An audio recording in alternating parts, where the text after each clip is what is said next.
নমস্কার বন্ধুরা, happy with Gopa কুকিংয়ে তোমাদের সবাইকে ওয়েলকাম। আশা করি তোমরা সবাই ভালো আছো। আজকে আমি বানাবো ইলিশ মাছের মাথা দিয়ে কচুর শাক ঘন্ট।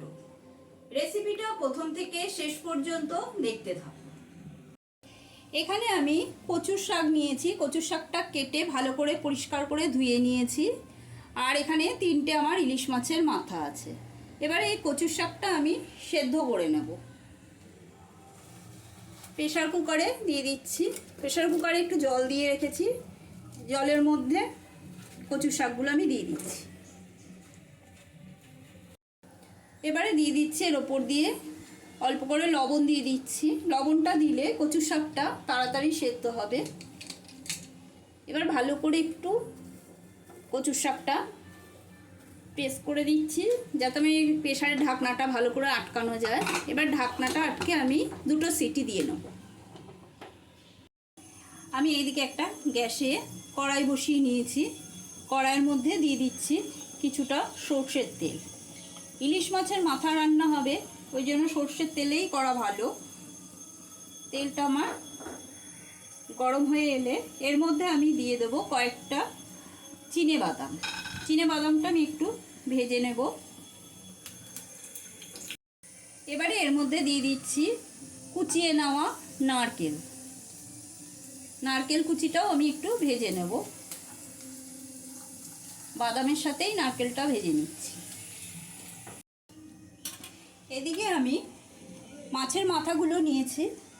মাথাগুলো ধুয়ে ভালো করে পরিষ্কার করে নিয়েছি। এবারে এর মধ্যে আমি লবণ দিয়ে দিচ্ছি। এখানে আমার 3টে মাথা আছে, আমি 2 টুকরো করে নিয়েছি। দিয়ে দেব পরিমাণ মতো লবণ, এই হলুদ, নুন হলুদ দিয়ে এবারে মাথাগুলো আমি ভালো করে একটু মাখিয়ে নিচ্ছি। এগুলো এবারে ভেজে নেব।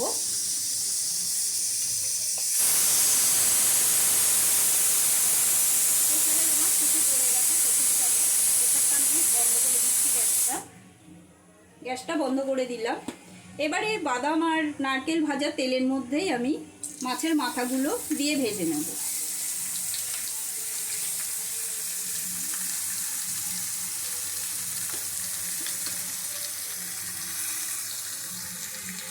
মাছের মাথাগুলো আমার ভাজা হয়ে গেছে। এগুলো আমি এবার তুলে নিচ্ছি।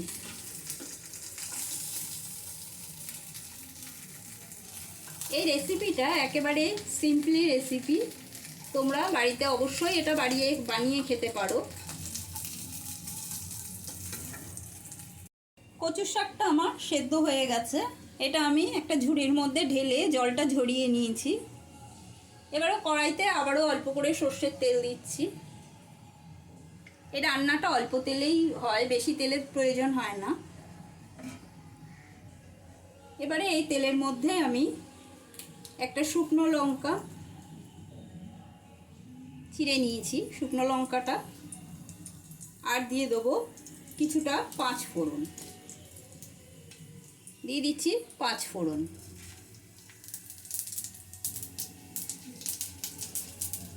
সম্বারটা হয়ে নি। ফোড়নটা থেকে আমার খুব সুন্দর গন্ধ বেরিয়েছে।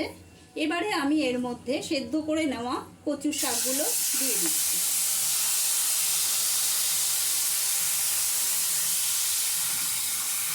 কচুর শাকটা দিয়ে এবারে এর মধ্যে আমি দিয়ে দেব পরিমাণ মতো লবণ,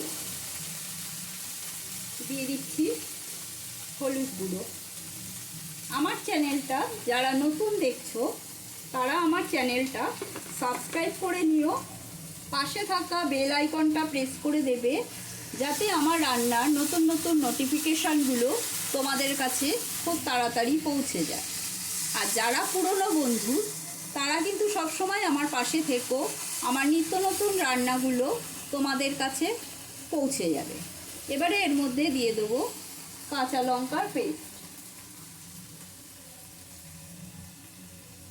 দিয়ে দিচ্ছি 1 চামচ কাঁচা লঙ্কার পেস্ট। যেহেতু কচুর শাক একটু ঝাল ঝাল হওয়াই ভালো। এবারে এর মধ্যে আমি দিয়ে দিচ্ছি ভেজে রাখা বাদাম আর নারকেল কুচিটা।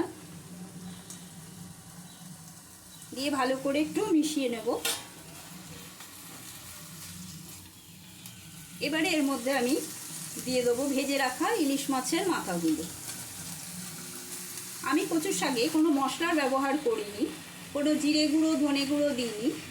তোমরা চাইলে দিতে পারো, আমার আবার এরকমই ভালো লাগে, সেই জন্য আমি কোনো মশলার ব্যবহার করিনি। মাথাগুলো দিয়ে এবার 5 মিনিটের জন্য আমি ঢাকা দিয়ে দেবো। এবার ঢাকাটা তুলে আমি অল্প করে চিনি দিচ্ছি। মিষ্টিটা নিজেদের পছন্দ মতন দেবে। দিয়ে এবার ভালো করে আবার মিশিয়ে নিচ্ছি। কচুর শাকটা প্রায় আমার হয়ে এসেছে। আমি এই মাথাগুলো ভেঙে দিইনি, মাথাগুলো আস্তে আস্তে রেখেছি। তোমরা চাইলে ভেঙে দিতে পারো। মাথাগুলো ভেঙে দিলে একটু কাটা বেশি হয়ে যায়, সেই জন্য আমি মাছের মাথাটা ভাঙিনি। পুরোনো দিনের ট্র্যাডিশনাল রান্না ইলিশ মাছের মাথা দিয়ে কচুর শাক। রেসিপিটা তোমাদের কেমন লাগলো বাড়িতে বানিয়ে খেয়ে আমাকে কমেন্ট করে অবশ্যই জানাবে। ভালো লাগলে লাইক করবে, কমেন্ট করে বেশি বেশি শেয়ার করবে। এবার আমি একটু টেস্ট করে দেখছি।